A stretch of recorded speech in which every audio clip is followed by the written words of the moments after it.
Hindi ba boyfriend mo si Romy Tablan? Huwag ka mabibigla, Sally. Napatay siya kahapon. Masamang biro yan, Mr. Montes. Hindi ako nagbibiro.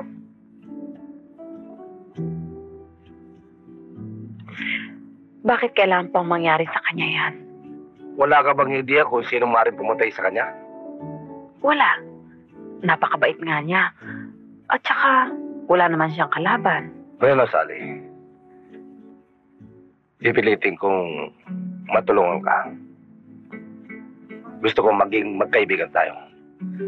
Just in case you need my help, I'll give you my number. Okay? Okay. Yeah.